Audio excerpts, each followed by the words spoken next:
After World War II, the United States experienced a period of concern about the spread of communism abroad and the fear of the transformation of social order at home. The federal government created a program that required all employees to take loyalty oaths, and U.S. Senator Joseph McCarthy claimed there were communist agents in the government that were alleged communist spies. Because of this, some states enacted programs to encourage patriotism and the values of good citizenship. They also began challenging separation of church and state. In 1958, a Jewish man named Stephen Engel visited his son's elementary school classroom in Hyde Park, New York. Engel became very upset when he noticed his son being forced to pray at his desk. Engel and 4 other parents, including 2 Jews, an atheist, a Unitarian, and a Protestant, complained to the school that the prayer was contrary to the beliefs, religions, or religious practices of both themselves and their children. The case was taken to a state court, and the ruling permitted that the prayer would continue as long as no student was required to recite it. Under the state court ruling, students could choose to remain silent or to be excused from class during the recitation. The governments of 22 states signed on to an amicus curiae brief urging affirmance of the New York Court of Appeals decision that upheld the constitutionality of the prayer. The American Jewish Committee, the Synagogue Council of America, and the American Ethical Union all submitted briefs urging the court to instead reverse and rule that the prayer was unconstitutional.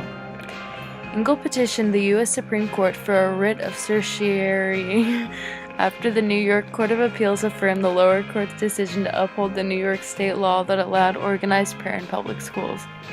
There were many questions raised by the case. Did the state of New York violate the religious freedom of students by providing time during the school day for the prayer? Was the wall of separation between the church and state being breached? The major question being, does the reading of the prayer at the start of the school day violate the Establishment of Religion clause of the First Amendment? The argument for the state of New York was that New York was not establishing religion by providing a prayer. Many religious elements are associated with the government and officials, reflecting the religious heritage of the nation.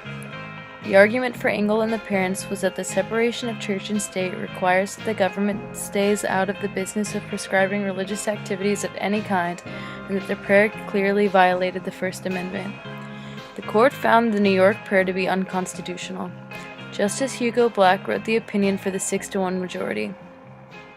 We think that by using its public school system to encourage the prayer, the state of New York has adopted a practice wholly inconsistent with the Establishment Clause.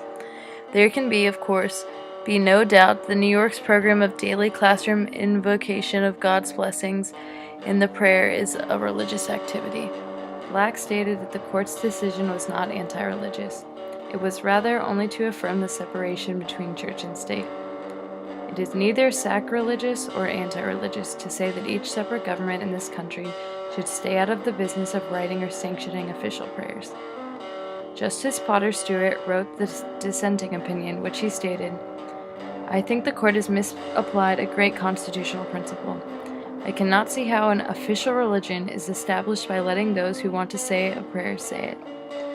On the contrary, I think that to deny the wish of these school children to join in reciting this prayer is to deny them the opportunity of sharing in the spiritual heritage of our nation."